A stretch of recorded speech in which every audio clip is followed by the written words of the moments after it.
amigos, welcome back to the channel. My name is Sam, and in today's video I will be talking about the Leica M3, some of its features, share some photos I've taken with it, and give you my opinion of this camera after owning it and using it for the past year or so. So let's get into it. The Leica M3 was introduced in 1954 and was in production until 1966 and succeeded by the M4. Now this is arguably the best Leica M camera ever made, and certainly the most important, which really helped cement Leica's legacy in the 35mm rangefinder camera system. It featured a new bayonet style mounting system that helped for quicker lens changes and a combined viewfinder and rangefinder window, which was a breakthrough at the time. There are two main versions of this camera: the first production, which is known as the double stroke, and the later revision as the one I own, which is referred to as a single stroke. The main difference is the way the film advance system works. The double stroke, as the name implies, means that in order for you to advance to the next film, it requires a double half motion as opposed to the more traditional way of a full single stroke, hence the name. Now there were also a few cosmetic differences, especially the strap locks, and I believe the shutter speed dial was a little bit different, but other than that, both cameras are completely identical. As far as which version is better, it's really all subjective. Some people prefer the earlier double stroke version. I've personally never used one, but I am much more comfortable with the more traditional film advance of the single stroke. And the prices can vary between them. Based on some of the research I've done, the single stroke tends to be a little bit more desirable and can be a little higher in price, but it really all depends on the condition of the camera. Remember, these cameras are really old at this time. So I purchased mine during a trip to Spain last year from Leica store, and luckily the camera had just gotten a full CLA from Leica, so that is something to be mindful of when buying one of these older cameras, as you might need to have them serviced. So plan to spend a little more into that if you're thinking about purchasing one online or from another seller. Let's talk about why the M3 is so special, or at least what makes it so different than any other M models that came after it. Now aesthetically, I think this is probably the nicest film camera Leica ever made, and like all other Leica cameras, it's hefty and precision built. But what really stands out to me the most are these sort of trims or borders around the viewfinder and rangefinder windows, which are, I believe they're unique only to this model, since later with the later models they decided to go with a more streamlined, flatter look on the front. And I kind of wish Leica would have kept this design, but I'm guessing it was probably more labor intensive and more expensive to produce, so that's why they went with a more cleaner look in the future models.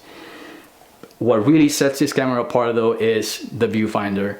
This camera is a native 50mm viewfinder with two extra frame lines, a 90mm and a 135mm. So essentially what this means is that your main frame line is set for a 50mm lens, therefore giving you a clear and non-distorted view thanks to the 0.91 times magnification, making this camera almost a 1:1 aspect ratio and as close to what the human eye really sees. The focusing patch is also larger, which helps critical focusing, especially when using a fast aperture lens. And the M3 is the only camera with such a high magnification factor compared to the more standard 0.72 times on most other M systems. The only drawback to this is that any lenses wider than 50mm, for example a 35 or a 28, will need an external viewfinder in order for you to properly compose your shots using a wider lens. Now Leica did offer these funny looking goggles you could mount with certain vintage 35mm lenses that sort of eliminated the need to add the external viewfinder on your cold shoe. Now you can still use a wide angle lens with this camera as long as you can frame your shot accordingly, but in reality this camera is meant to be shot with a 15mm lens, and that's how I like to use mine. However, I've used my 35mm lens in the past and I've gotten pretty good results. You just gotta be mindful of your frame and know that your picture will have more in frame when you take it with a wider lens than you do with the 50. Now, other features of this camera are a self-timer, which is nice to have, a frame preview selector that lets you see what your frame lines will look like using a 90mm or 135mm lenses, which is fairly common on a lot of these Leicas. And my favorite part of this camera is the Leica script logo on the top plate. I always think it looks so sexy, and it's just completes the look of the camera. So now let's talk about some of the drawbacks of the M3. The biggest one, and the one that most people tend to point out or even make it a reason why they wouldn't purchase one, is the lack of a built-in light meter. Now, I'm gonna be honest, I was originally scared of this as well. I mean, shooting film is already sort of a gamble considering the cost of film, processing and scanning if you send them to a lab. So adding that factor on top of all of that can be a little scary for some people. Having said that, if you follow the Sunny 16 rule, or even if you use an external light meter like your phone or something else, it can really mitigate some of that fear. Yes, you don't have that convenience, but I mean, famous photographers throughout the years who made amazing photos using an M3 or a camera like this one didn't need one as well. So it really shouldn't be an excuse. Another thing people seem to point out is the slower film loading system. I mean, let's be honest, unless you are a field photographer who still shoots film these days and requires a quicker system to load a film camera, then there's really nothing to be complaining about when trying to load an M3. Yes, it requires a little extra step, but the whole point in shooting film is to sort of slow down and enjoy the process. So if that is a negative to you, then there are other cameras like the M6, for example, that have a much quicker system, or you can just stick to digital and forget about everything else I've said so far in this video.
So what do I think about this camera? I honestly love it. Even though I shoot film occasionally, I've always wanted a film Leica, and really chose the M3 because I didn't want to pay the extra for the features of, let's say, the M6. I have my beloved Pentax K1000 camera, which has a solid built-in viewfinder I can always use if I don't want to use the Leica. But I simply wanted to be able to use my existing M lenses and have that full ecosystem in both digital and film Leica cameras. It really feels great to use, and I honestly took this camera along with my SL2 on the last trip I made, and ended up using the M3 90% of the time. The freedom that you get out of using this camera, or any film camera for that matter, was really refreshing, since you are only focused on trying to get your shot, and that's it.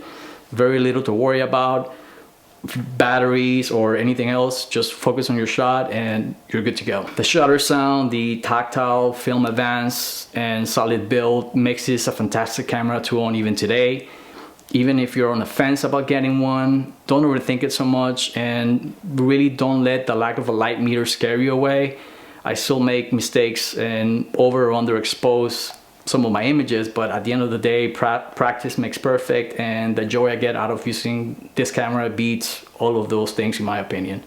And for those of you who are planning to use this external light meter, I recommend this little guy here.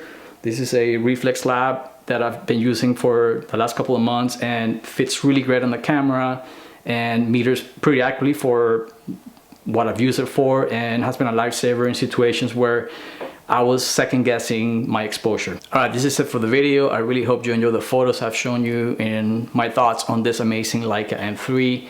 Please don't forget to subscribe, like, and all that good stuff if you found this video useful, and I will see you in the next one. Cheers.